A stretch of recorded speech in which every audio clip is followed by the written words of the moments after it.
डांट खाते थे, लेकिन सर झुकाकर आपके पास आते थे। आपको डांटते नहीं थे, आपको धमकाते नहीं थे कि प्रधानमंत्री हो। अहंकार नहीं था। देश के सबसे बड़ा पद संभाले थे। उस पद की गहराई को समझते थे, उस पद की सभ्यता को, उस पद की गरिमा को गहराई से समझते थे। वो समझते थे कि इस देश में लोकतंत्र है, इस देश में जनता सर्वोपरि है। जनता डांटे तो डांट सुनो, जनता शिकायत करे तो शिकायत सुनो, जनता की समस्या है तो जनता की बात सुनो, उस समस्या को सुलझाने की कोशिश करो। यही प्रधानमंत्री का धर्म है और यही देश के हर नेता का धर्म होना चाहिए। और यही राजनीति इस क्षेत्र में आपने मेरे पिताजी के साथ स्थापित की। एक सच्चाई की राजनीति थी। नेता आते थे आपके सामने, आपको सच बता देते थे।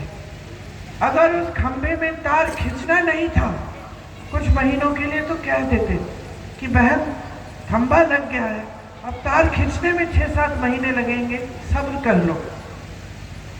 अगर कोई ऐसा काम था जो आप कह रहे थे कि करना चाहिए और करने की संभावना नहीं थी, तो कह देते कि देखिए ये वाला काम नहीं होगा, लेकिन हम आपके लिए ये वाले काम कर सकते हैं।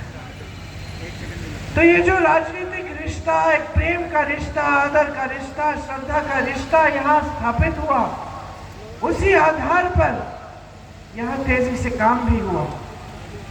BHEL, HAL, IIITB, ordnance factory, उड़ान अकेडमी, इंदो गर्ल्स, ACC सीमेंट की फैक्ट्री, ये सब उन्होंने, सोनिया जी ने उनके बाद, राहुल जी ने उनके बाद यहाँ पर शुरू कराया।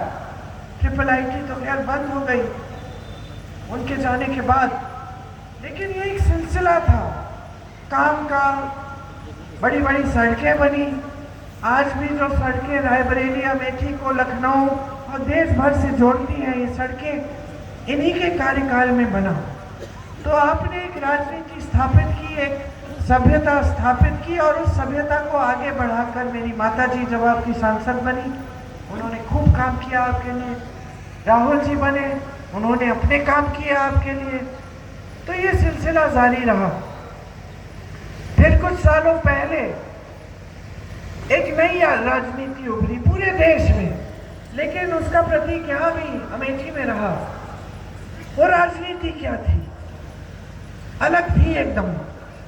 और शायद क्योंकि हम एक परिवार के हैं, हम उसको ठीक तरह से समझ नहीं पाए, और हो सकता है कि आप भी समझ नहीं पाए। आपकी आदत क्या थी? आपकी आदत ये थी कि नेता सच बोलेगा,